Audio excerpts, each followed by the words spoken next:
നിങ്ങൾ ഓരോരുത്തരും നല്ല നല്ല ആർട്ടിസ്റ്റുകളായി മാറുന്ന സമയത്ത് നിങ്ങളുടെ ആർട്ട് കരിയറിൽ വിജയിക്കേണ്ടത് നിങ്ങളുടെ മാത്രം ഉത്തരവാദിത്തമാണ് എന്ന് നിങ്ങൾ വിചാരിക്കുന്നുണ്ടോ? അങ്ങനെ ഉണ്ടെങ്കിൽ അത് തെറ്റായ ചിന്താഗതിയാണ്. നിങ്ങൾ വിജയിക്കുന്ന സമയത്ത് മറ്റുള്ളവരെ വലിയ രീതിയിൽ ഇൻഫ്ലുവൻസ് ചെയ്യാനും ഇൻസ്പയർ ചെയ്യാനും നിങ്ങൾക്ക് സാധിക്കും. ഈ പറയുന്ന കാര്യം നിങ്ങളൊന്ന് ശ്രദ്ധിച്ച് കേൾക്കുക. നമ്മൾ എക്യുപ്ഡ് അല്ലേ എന്നാലോചിക്കേ.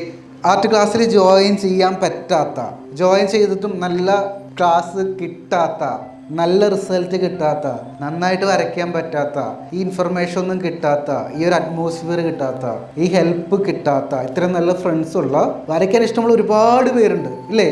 നമുക്കൊക്കെ അതൊക്കെ കിട്ടി, അത് എക്യുപ്ഡ് ആണ്. സോ നമുക്കത് യൂസ് ചെയ്യണം. വേണ്ടേ? നമ്മൾ എടുക്കുന്ന അച്ചീവ്മെൻറ്റ്സ് ഉണ്ടല്ലോ, അത് നമ്മൾക്ക് മാത്രമുള്ളതല്ല, നമുക്ക് പിന്നാലെ വരുന്ന ഒരുപാട് പേർക്ക് അത് ഇൻസ്പിറേഷനും കൂടിയാണ്. അപ്പോൾ നിങ്ങളുടെ സക്സസ് എന്ന് പറയുന്ന സമയത്ത് ഡിഫൈൻ ചെയ്യുമ്പോൾ നിങ്ങളുടെ ഒരാളുടെ മാത്രം സക്സസ് അല്ല. ഞാൻ സക്സസ് ആവുന്നുണ്ടെങ്കിൽ എൻ്റെ സക്സസ് അല്ല അത്, എൻ്റെ പിന്നാലെ അതുപോലെ എഫേർട്ട് എടുത്ത് വരുന്ന ഒരുപാട് പേർക്ക് നേരെ കയറി വരാനുള്ളൊരു പാതയാണ്. അതുപോലെ നിങ്ങളും അവാർഡ് റിസീവ് ചെയ്യുന്ന സമയത്ത് ആലോചിക്കുക, അത് നിങ്ങൾ ഷോക്കേസ് ചെയ്യുക. ഞാൻ ലാസ്റ്റ് വീക്കിലി മീറ്റിങ്ങിൽ പറഞ്ഞ പോലെ തന്നെ ചില കാര്യങ്ങൾ നമുക്ക് ഷോക്കേസ് ചെയ്യേണ്ടി വരും അല്ലേ?